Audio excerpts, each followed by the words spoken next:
after that. We do have a good number of callers. But in the meantime, let's talk to T.E. in Chicago, Illinois. T.E., you're live with Eric and Jim. How are you doing today? What would you like to talk about? I'm doing okay. How are you guys? I want to talk about the idea of separation of church and state. Do you guys, what is your guys' take on the Bible in the classroom? Sure. As a religious text or as a historical or, my brain is failing me, just as a reading text, literature? In what context? Either or, it doesn't. Well, it does. I don't think it really matters. I think it does matter, actually. If you're studying world religions, it's important to have an idea of cultures, and I think that religion is something that is very, very tied to culture and identity, and that's fine. But if you have a government that is teaching this religion is true, then you're setting up an unfair system, because what's to stop someone from saying, okay, well, you should also teach that the Quran is true? Well, I'm saying from a governmental perspective, like, does the government restrict the teaching of the Bible in the classroom? Right. Public schools? Absolutely. Does the government restrict the teaching of the Quran in the classroom? Maybe we have different definitions. No, I don't believe it does. Okay, then it doesn't restrict the Bible either. Right. In the sense that you cannot have a class on religion. So you can't have a Christian class that uses the Bible. You can't have an Islamic class that teaches the Quran, but you can teach either of those books as literature or history of religions or anything else, but not as a religion. Well, the reason why I asked the question is, I think I'm sorry, did you say something? No, go ahead. I spoke over you because there's a bit of a delay. I want to hear what you have to say. Yeah, because I was saying most atheists, they take the stance of separation of church and state, that the government can't promote any sort of material that has religious paraphernalia attached to it. So that's why I'm asking you guys. I mean, I would agree from maybe if you're in college or something and you want to take, the religious studies, that's sort of different than public schools having right. the Bible. So you would think that that's acceptable? Well, what happens with a lot of organizations who are trying to get the Bible into schools under a wide variety of covers is that they're also trying to push Christianity. You don't see secular organizations pushing the Bible in to the public schools. You only see religious institutions and religious organizations, and in my experience, you only see those pushing the Bible, which means that they're trying to color it as in we're using this for secular purposes and then actually using it for religious purposes. And that's kind of where the problem comes in. It's, from my point of view, I can't speak for all atheists, I can only speak for myself.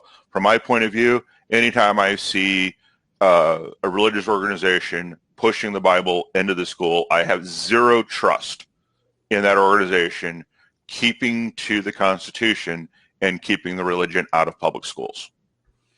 They have no interest in doing that. If you want to know whether or not it's fair, just take that application and apply it to someone you don't agree with.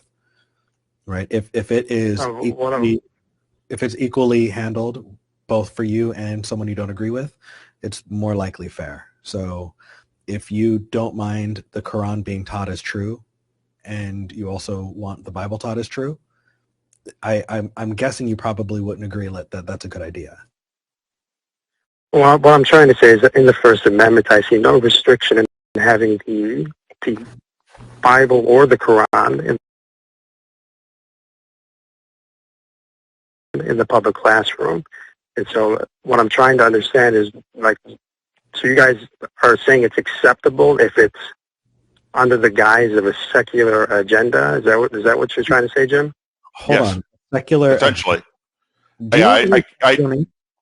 I feel like there's a lot of weird things tied into there. Do you know what secular is? Yes, it means something that is without religious or spiritual basis. Okay. So medicine, Western medicine is secular, right? You go to the doctor. Okay. They don't say open the Bible to learn about medicine. There are tons of professions, right? Mathematics is secular. Yeah. Right. Well, I'm failing to see the connection. When I look at the Constitution, I see restrictions and permissions granted by the government, but nothing that says secular attached to it. The word secular doesn't exist in the Constitution. I understand, which is why what we're doing is we're trying to keep this conversation in a place that is useful. Because if you want to argue about the Constitution, I think that we have taken the conversation to where we're no longer talking about fairness. And I really do think that the conversation about fairness and equity is the important conversation to have. Right? Right. But so that said, let's agree on whether or not, we have an ideal that we share and then apply it and determine whether or not our view of the government should change or not. Because I don't think that just because it's in the Constitution or not in the Constitution, it's necessarily good or just. Right? We can disagree with the Constitution. We can make amendments to it. We have. So what's more important to me is what you think. We want to know what you think and why you think it that way. Well, I'm looking at it from the perspective of American history. And so what I'm trying to say is that, a lot of atheist organizations that I see, they tend to use this idea of separation of church and state to keep the Bible out of the classroom. And so from my perspective of looking at the Declaration of Independence, I look at the Constitution, this idea of secular doesn't seem to exist anywhere in there.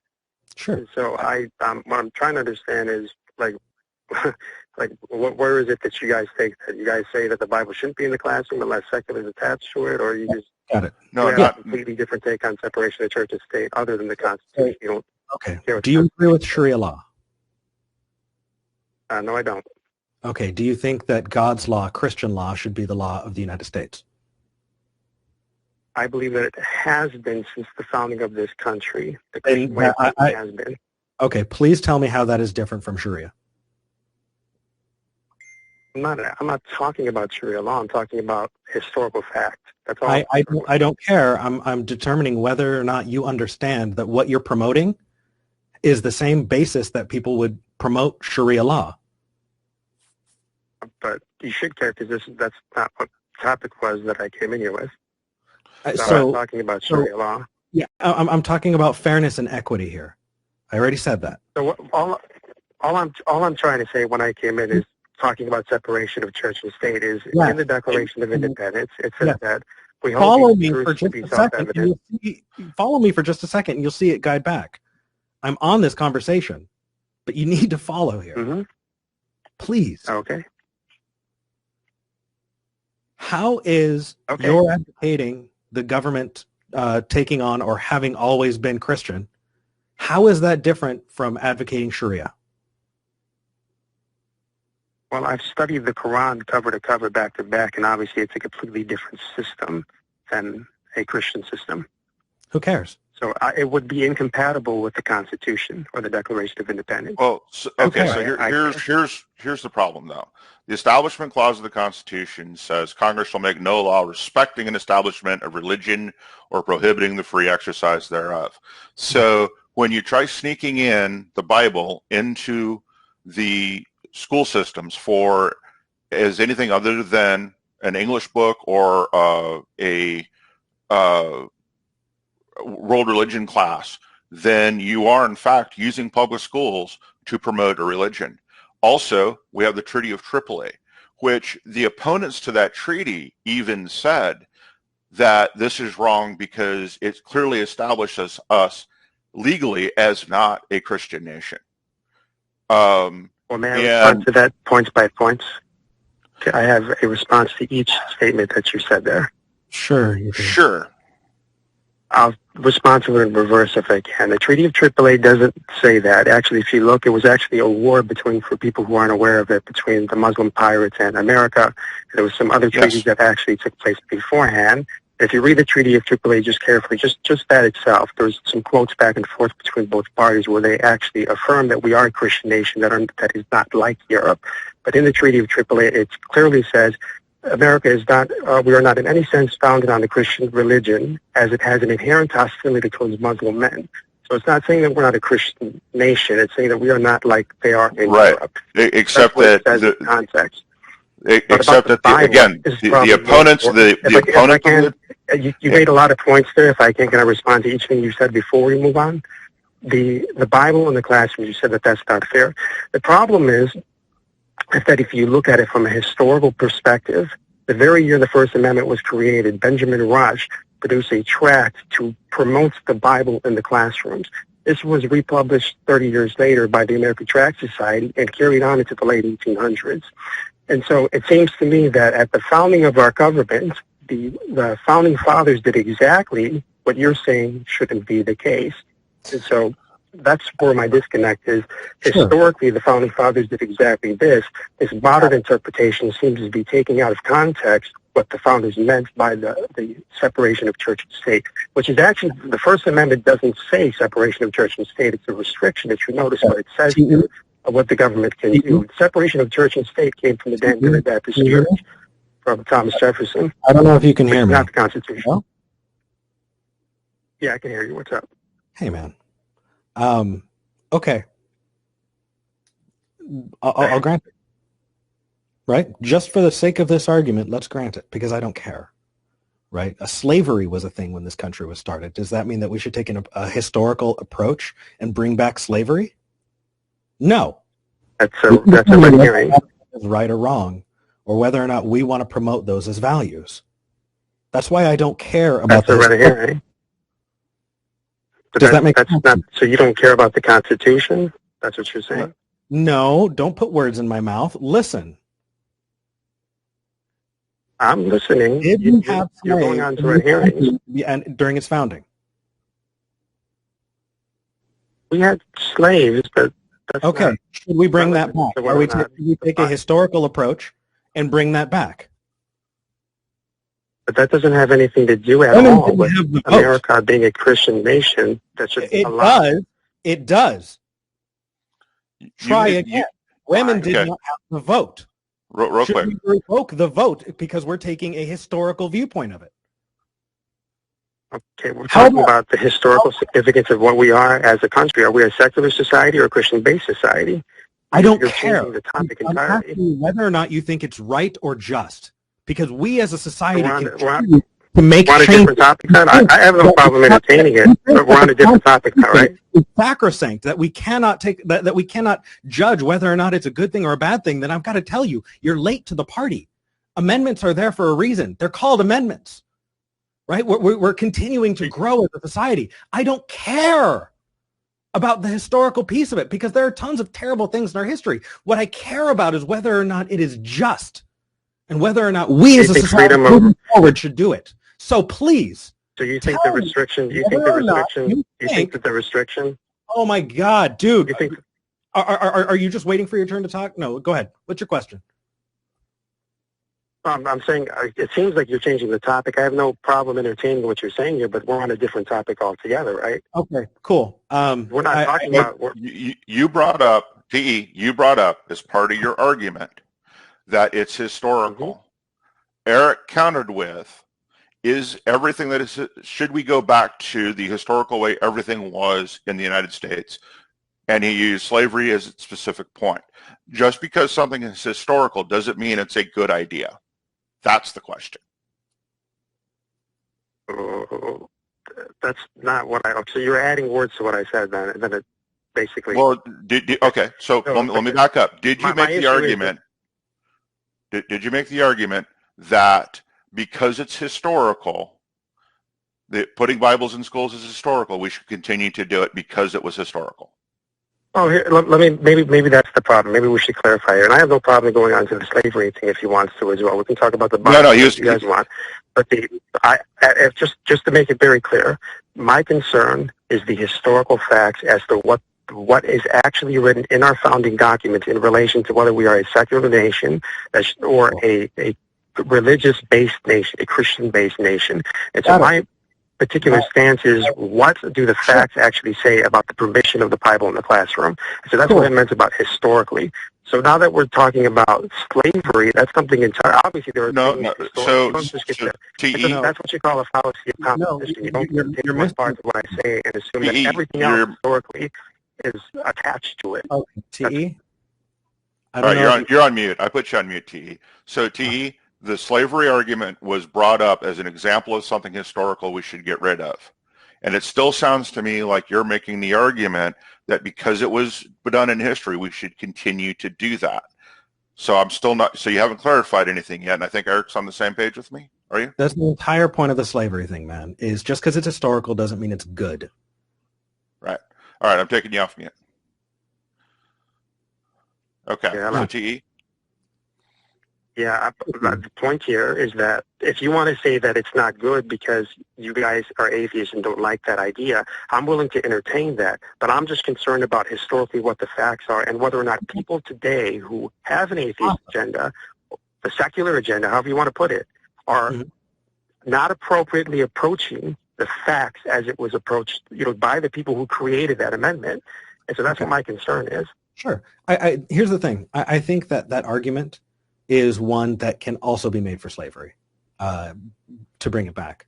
And I think that ultimately it's a fruitless argument to have.